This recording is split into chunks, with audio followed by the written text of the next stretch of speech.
Good morning students. हमने आपको कल 6 नंबर सवाल बताया था और 7 नंबर सवाल दिया था आपको हल करने के लिए कि अगर हल हो जाए तो आप हमें बताइएगा, नहीं होता है तो हम अगले वीडियो में इसको डाल देंगे। इसके बाद में आज एक नोटिफिकेशन आई है जिसमें बोर्ड बताया गया है बोर्ड की तरफ से कि आपके जो प्रैक्टिकल जो प्रैक्टिकल एग्जाम होने वाले हैं बोर्ड एग्जाम के, जो 30 नंबर का आपका डाटा बोर्ड होता है, 30% कह लें 30 नंबर का जो आपका कॉलेज से जाता है, ये आपका 16 फरवरी से 28 फरवरी के बीच में अपलोड होगा। इससे क्या पता चलता है, इससे एक चीज क्लियर हो जाती है कि जो हमारा एग्जाम है वो फरवरी में नहीं होंगे। ये तो 100% क्लियर है, 100% क्लियर है कि बोर्ड एग्जाम इस बार जो है फरवरी माह में नहीं होंगे। इसका मतलब ये हुआ कि अब हमारे पेपर जो एग्जाम है वो कब होंगे, इसका मतलब पेपर जो है वो हमारे मार्च में होंगे। कब होंगे? मार्च में। तो मार्च में 8 मार्च को आपकी होली पड़ रही है समथिंग। तो अगर 8 मार्च को होली पड़ रही है तो इसका मतलब मान के चलिए कि होली के मार्च के सेकेंड वीक या थर्ड वीक में आपके बोर्ड एग्जाम जो हैं वो स्टार्ट होंगे। तो इसके लिए अभी प्रिपरेशन के लिए आपके पास पूरा लगभग 2 से 3 महीने का समय है, 2 माह से 3 माह का टाइम है आपके पास। अगर आप हमारे चैनल पे लगातार बने रहते हैं तो हम आपका पूरा सिलेबस फुली कंप्लीट करवा देंगे कि कितना आएगा, कैसे क्या करना है, पूरा सिलेबस आपको कंप्लीट करवा के देंगे। हम आपको पेपर भी देंगे कि कैसे आपको पेपर आएगा, कैसे आपको पेपर हल करना है, क्या करना है चार तरीके से। और हमारे चैनल को आप लोग सब्सक्राइब भी कर लीजिए जिससे हमारे द्वारा बनाए गए वीडियो की नोटिफिकेशन आप लोगों को लगातार मिलती रहे। देखिए अब आते हैं अपने सवाल पे। सवाल लिखा हुआ है निम्नलिखित समीकरणों के गुणनखंड कीजिए। देखिए इससे आपको एक फायदा है कि जब भी आप सवाल को हल करेंगे तो आपको गुणनखंड करने का तरीका मिल जाएगा, फर्स्ट चीज। दूसरी चीज, जैसे ही लॉन्ग आंसर लॉन्ग में आएंगे सवाल इसमें कि कैसे समीकरण बनाना है, समीकरण बनाने के बाद में गुणनखंड कैसे करना। तो सिंपल सा एकदम सिंपल सा तरीका है। कभी कभी क्या होता है गुणनखंड नहीं होता है तो उसमें कौन कैसे करना होता है वो भी हम आपको बताएंगे। लेकिन इसमें सबसे पहले आपको क्या कर लेना, देखिए करना है कुछ नहीं, करना क्या है, इसकी आपको इससे गुणा कर ली, अंक कर लेनी है। यहाँ पे जो x का गुणांक है, अब x का गुणांक है कितना, यहाँ पर तो हमारे पास x का गुणांक कितना है 1, तो 1 की हमने 10 से गुणा कर दी, कितना आ गया 10। अब क्या कर लेना है, 10 को आपको गुणनखंड कर लेना है। 10 से हमें गुणनखंड कर लेना है तो 10 का काटना होगा, 2 पंचे 10, 5 एकम 5।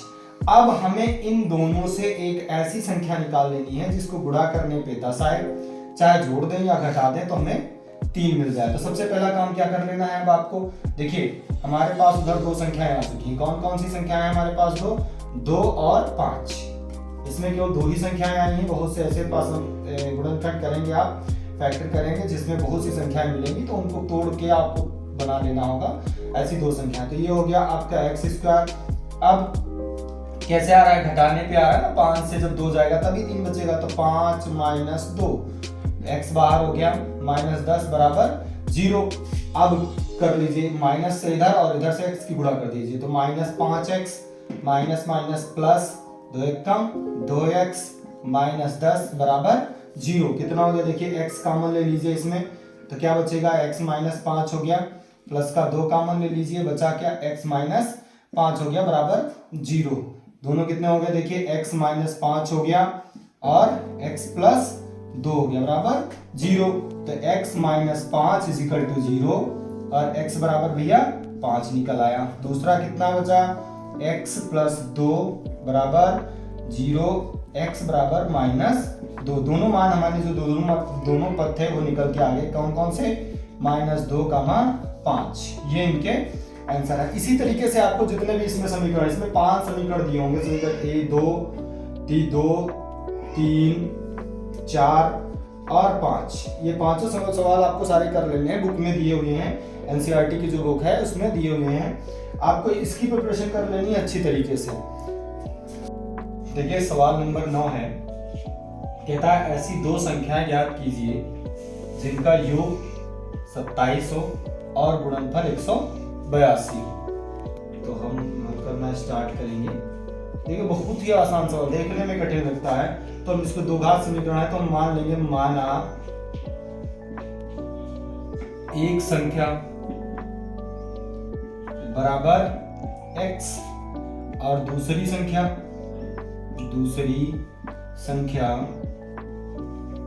बराबर 27 - x।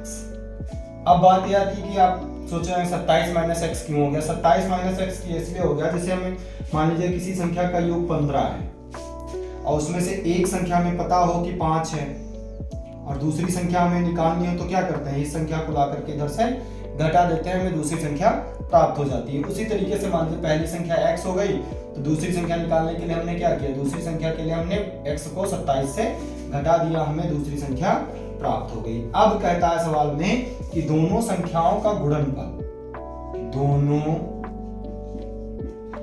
संख्याओं का गुणनफल, संख्याओं का गुणनफल, गुणनफल कितना भी है 182। कौन कौन सी संख्याएं हैं, ये दोनों संख्याएं हमारे पास, दोनों की गुणा कर दीजिए, कितना हो गया देखिए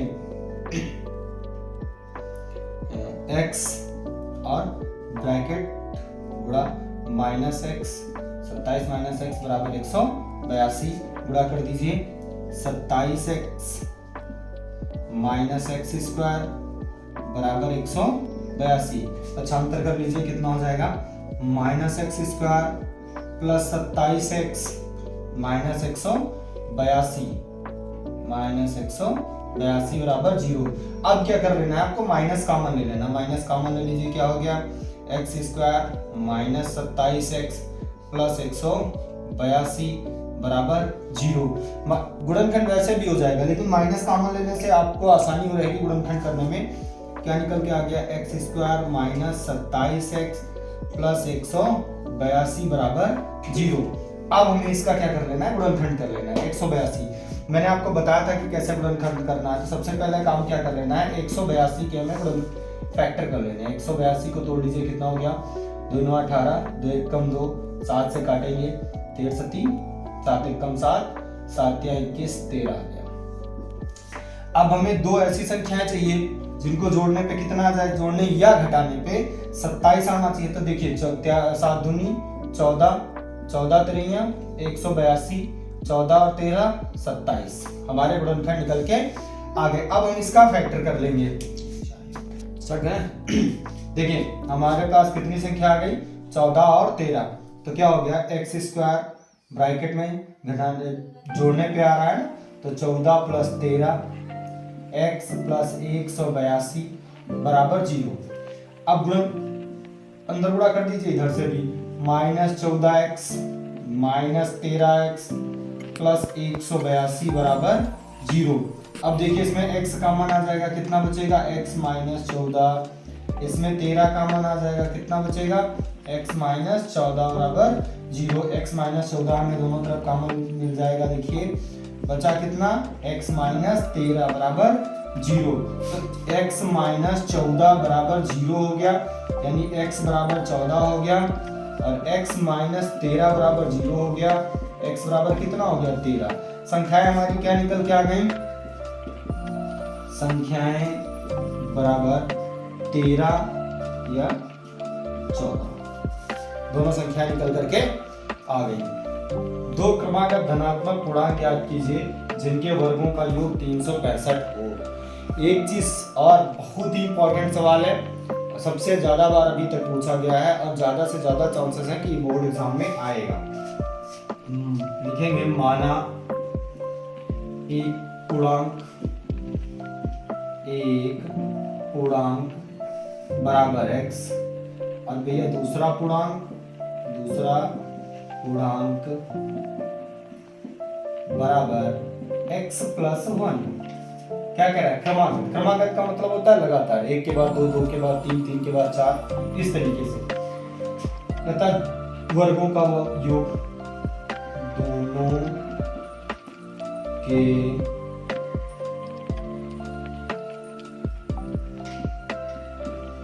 वर्गों का योग कितना दे रखा है भैया, 365। कर लीजिए x का वर्ग प्लस x प्लस 1 का वर्ग बराबर कितना हो गया, 365। डाल दीजिए x square plus a square plus b square plus 2ab बराबर 365। क्या हो गया, दोनों जुड़ जाएंगे, 2x स्क्वायर प्लस 2x 1 बचेगा प्लस 1 माइनस 365 बराबर 0 कितना हो गया 2x² प्लस 2x माइनस 364 बराबर 0। 2 कॉमन ले लीजिए, कितना बचा x² प्लस x माइनस 2 कम 2 2 अठी 16 और 2 दूनी 4 बराबर 0। तो ये तो 0 के साथ चला जाएगा, क्या बचेगा x² प्लस x माइनस 182 बराबर 0। अभी हमने पिछले सवाल में इसका गुणनखंड किया है, तो इसका गुणनखंड करना पिछले से हमने सीख के आए कि बहुत ही आसान है। क्या है x² प्लस x माइनस 182, वहां पे हमें जोड़ना था, यहाँ पे क्या करना है घटाना है। तो क्या हो जाएगा x² plus 14 minus 13 x minus 182 बराबर 0। गुणा कर दीजिए x² plus 14x minus 13x minus 182 बराबर 0। कितना हो जाएगा, कॉमन ले लीजिए, x कॉमन ले लीजिए, क्या हो गया x प्लस 14 हो गया, माइनस का 13 कॉमन ले लीजिए, कितना हो गया x प्लस 14 हो गया बराबर 0। x प्लस 14 दोनों तरफ कॉमन आ जाएगा, कितना बचेगा x माइनस 13, इधर x बचा इधर माइनस 13, तो x प्लस 14 बराबर 0, तो x बराबर माइनस 14। धनात्मक संख्या कह रही है तो ये ऋणात्मक संख्या, तो ये तो मान हो नहीं सकता। दूसरा मान x माइनस 13 बराबर 0 इक्वल टू 0, तो कितना हो गया x बराबर 13, यानी पहली संख्या हमारी कितनी निकल के आ गई भैया 13। दूसरी संख्या कितनी हो जाएगी, दूसरी संख्या बराबर 13 प्लस 1 यानी x प्लस 1 बराबर 14। संख्याएं क्या निकल के आ गई हमारी 13 या 14। वीडियो को ज्यादा से ज्यादा शेयर एंड लाइक करिए और हमारे चैनल पे मिलिए। Thank you.